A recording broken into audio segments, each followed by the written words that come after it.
and welcome back to my channel. In today's video, I am finally going to introduce my own products, and yes, I just recently launched my makeup product. If you're a follower or a subscriber, you would know that we just released our makeup brand, and specifically Liptints yung mga nilaunch namin. And if you guys are wondering kung ano yung brand na yun, of course, Primebeauty. So yun yung ating brand na nilaunch recently, and puro Liptints pa lang yung amin pina-order, but we're definitely planning to launch other makeup products or beauty products, but for now, focus muna tayo sa Liptints. So in this video, I'm gonna introduce to you guys the Liptints that we've formulated. Kung gusto nyo malaman kung anong mga itsura ng aming mga Liptints sa lip, then please keep on watching. If you guys are new to my channel, hi, my name is Kath, and thank you so much for clicking on this video. I hope you can join my family by clicking subscribe and the bell icon so you will be notified every time I upload videos. And of course, follow me on my socials, that's at kathirinco, and follow our shop or our brand on Facebook and on Instagram at primebeautyph. We've recently launched 3 variations of lip tints. That's gel-based, HD mattified or HD matte tints, and we have the best seller powder mattes.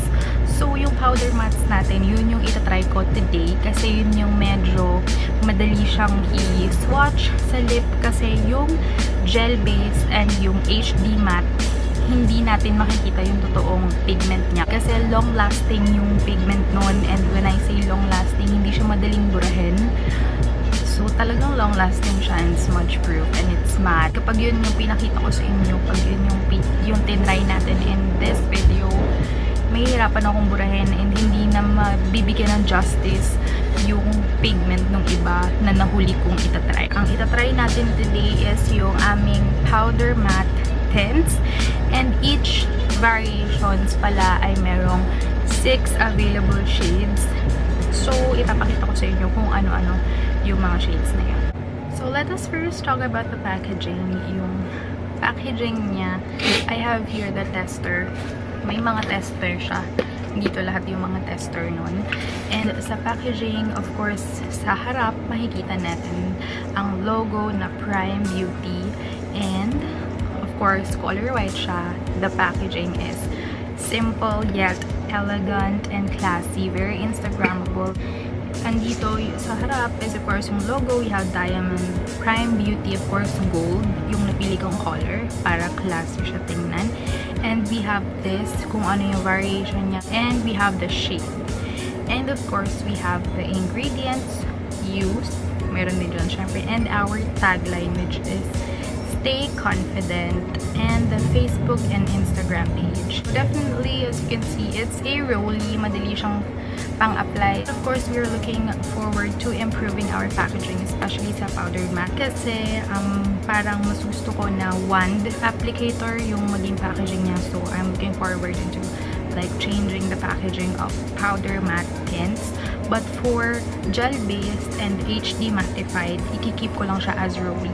Let's talk about the first variation, which is the gel-based tint. So, we have the shade Seductive, Honey Love, Cheerleader, Gossip Girl, Sophisticated, and Heartbreaker. Now, we have the HD mattified tints.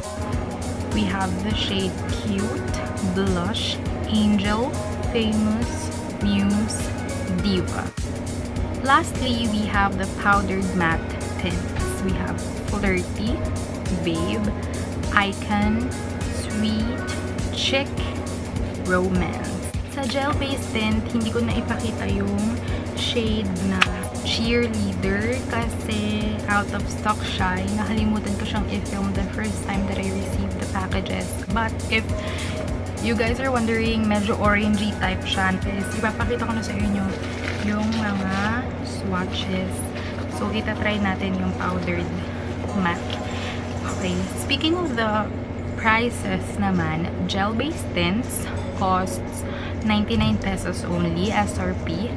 we have HD Mattified, which is for 119 pesos SRP, and the powdered matte 129 pesos SRP. The reason being is that yung powdered matte, yun yung parang liquid lipstick type. So, talagang matte siya, smudge proof. Hindi mo mararamdaman na meron kang suot-suot sa lip. Kaya, ganun yung formulation niya. That's why mas mahal siya dun sa gel-based and HD mattified. Now, question, why different yung price ni HD mattified and ni gel-based? Mas mura si gel-based and mas mataas ng konti yung price ni HD mattified simply because yung HD mattified mas long lasting siya and matte siya, unlike gel-based na medyo glossy siya. So, yun yung difference ng formulation. So, now, meron akong suot sa lip ko ngayon. Ito yung best seller namin, yung Chic from Powdered Matte. Again, yung itatry natin is yung Powdered Matte. Burahin ko yung nasa labi ko and then I'm gonna show you guys.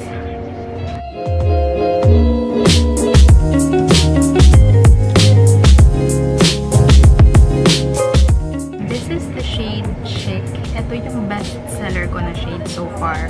Sa lahat ng shades, sa lahat ng variation, itong powdered matte Chic, yung talagang na-out of stock ako and nag-restock ako agad kasi sobrang ganda niya for everyday use. Actually, lahat naman to for everyday use, but ito yung pinaka-nude na, let's say, MLBB sa lahat ng shades or sa 6 shades available ng powdered matte.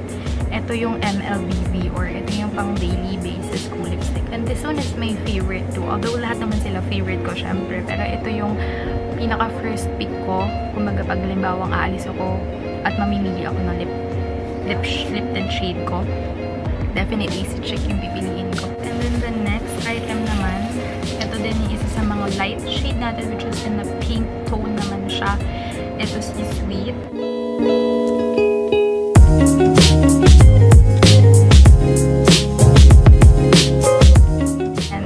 Shade Sweet, pa-sweet lang, very pink, and hindi naman, it's a light pink color na medyo nude pink yan.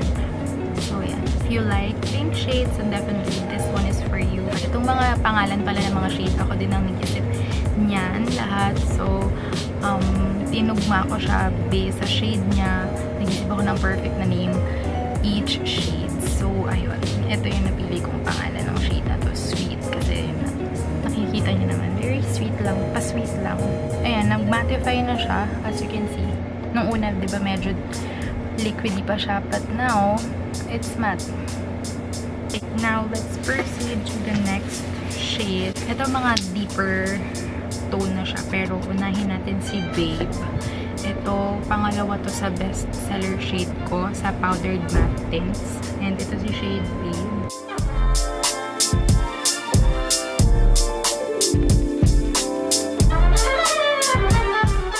Guys, ayan, hintayin natin siyang mag-mattify, na matuyo siya ng konti para mag-mattify siya. Fruity scent ito and fruity flavor.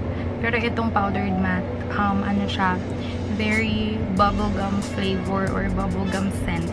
Ganun siya. So, hindi siya amoy chemical. Kaya, ayun nga, sabi ni iba, feedback nila na mabango daw, ang sarap kainin, ganyan. Reminder lang, it is best to shake the product first before applying, para at least mahalo-halo yung ingredients niya and maging maganda yung lapat niya sa iyong lip and makita nyo talaga yung pigment niya. So, yan guys. This one is the shade Babe. And then, papakita ko na sa inyo yung mga natitira pang shade. Now, let's move on to the shade Romance. The shade Romance. Ayan guys. It's like a deep kind of red. Ayan. Maroon type siya. Perfect yung name niya, Romance. Next shade is Flirty.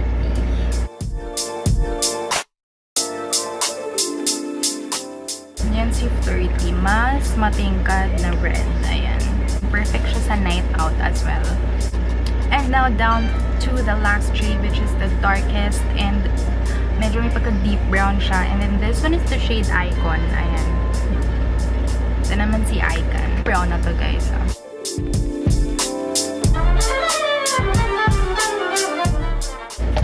There guys, so these are the 6 shades of fabulous shades from my powdered matte tint collection.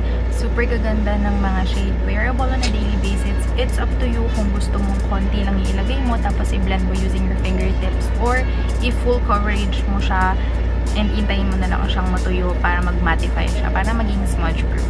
Now, to test na smudge proof siya, walang transfer. Dito sa kabila.